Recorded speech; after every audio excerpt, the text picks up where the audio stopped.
Gracias, presidenta.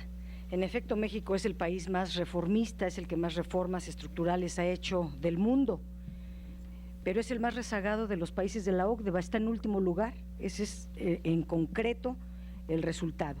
Pero entrando a las preguntas, el gobierno solo puede vender 228 millones de barriles de petróleo a $76.40, independientemente del precio de mercado.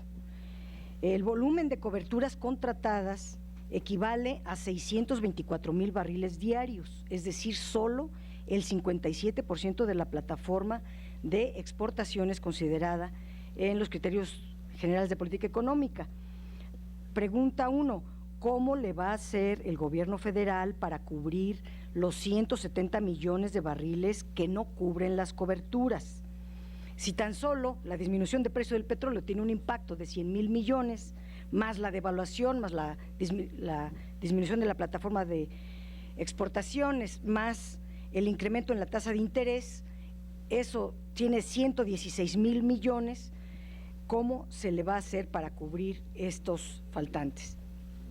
Segunda, el dato del tercer informe trimestral 2014 de cuánto dinero tiene el Fondo de Estabilización de los Ingresos Presupuestarios es de 50,518 millones de pesos, no de 33,000 millones, menos la subcuenta de 7,944, pues entonces quedan 42,574. No se necesita ser doctor en economía, basta con haber ido al tercero de primaria. Si le restamos a estos 42,574 lo que costaron las coberturas petroleras, que fueron 10,467 millones, pues en la cuenta quedan 32,107. Y el dato exacto está en la página 474 del anexo de Finanzas Públicas del tercer informe trimestral. Entonces están ustedes dando datos, aquí está el documento, que no son. Al 30 de enero del cuarto informe trimestral, ¿cuál es el dato? Ya el 30 de enero está a la vuelta de la esquina, deberían de decirlo, ¿para qué hacerla tan cansada? Pero bueno, segunda pregunta, es gravísimo que siendo un país petrolero estemos importando petróleo, en este caso petróleo ligero. México exporta 225,000 barriles diarios de petróleo ligero y extraligero y se necesitan 100,000 barriles diarios de petróleo ligero, dice el director de Pemex, para mezclarlo con el petróleo pesado y de ahí obtener una mayor rentabilidad de gasolinas.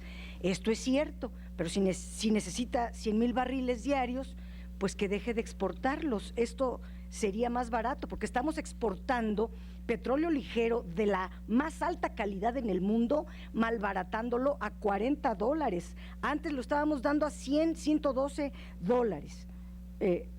Y hablando de petróleo, segunda pregunta, ronda 1. Como la Secretaría de Hacienda es la que tiene las facultades, ya leímos los contratos de la ronda 1, se trata de 14 contratos, 4,222 kilómetros cuadrados, con un costo de $20 el barril. Se trata de contratos de producción compartida, que tienen el concepto de utilidad operativa, que consiste en disminuir costos, gastos e inversiones de el valor total de la producción de hidrocarburos. Lo que queda es el remanente, esa es la utilidad compartida. La variable de adjudicación es la que va a poner la Secretaría de Hacienda y dice la ley que la Secretaría de Hacienda le va a dar el contrato a la transnacional, seguramente, que le dé la mayor rentabilidad, pero ya un porcentaje, por más grande que sea, de un pequeñísimo porcentaje después de pagar los costos, gastos e inversiones infladas que acostumbran poner las transnacionales. Entonces, la pregunta es, ¿qué porcentaje de utilidad espera obtener la Secretaría de Hacienda con la venta, la puesta en licitación de estos contratos? Si ahorita Pemex Con Pemex se obtiene el 100% de la utilidad.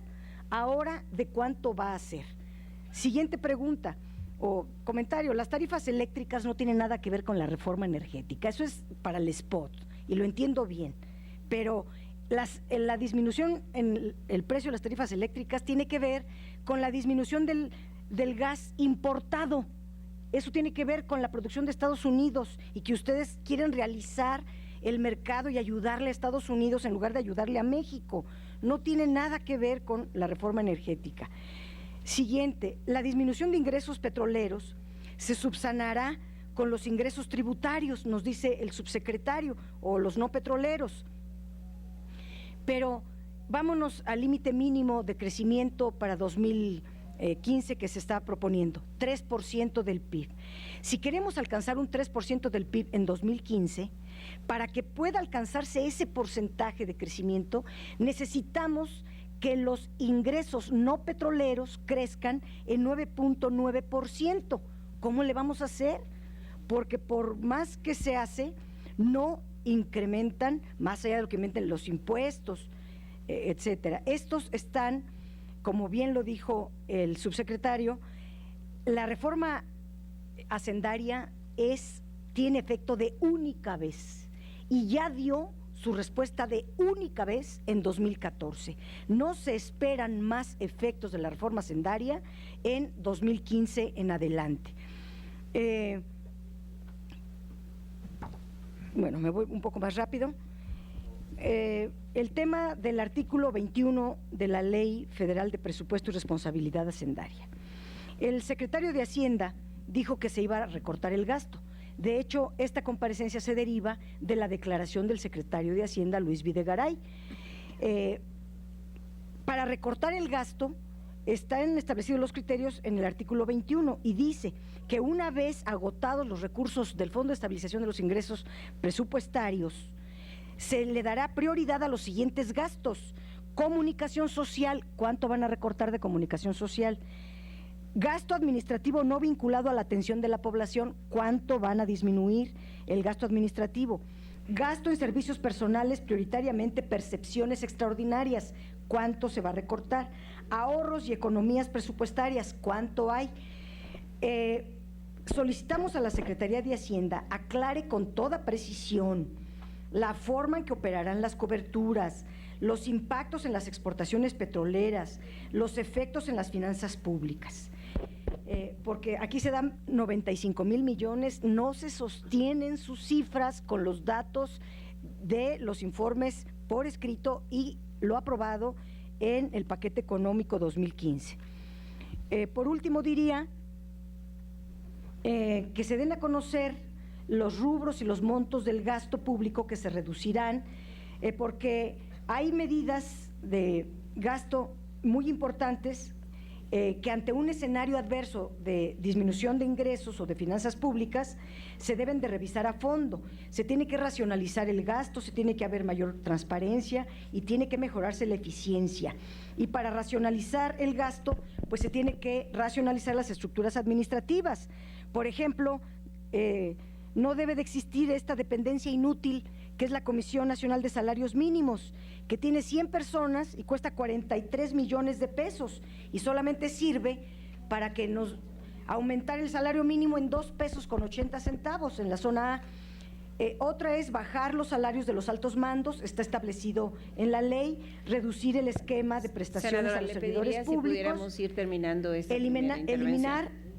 Eliminar las pensiones vitalicias de los expresidentes y exdirectivos bancarios y eficientar el gasto donde hay mucho por hacer, etcétera. Esas son mis preguntas. Gracias.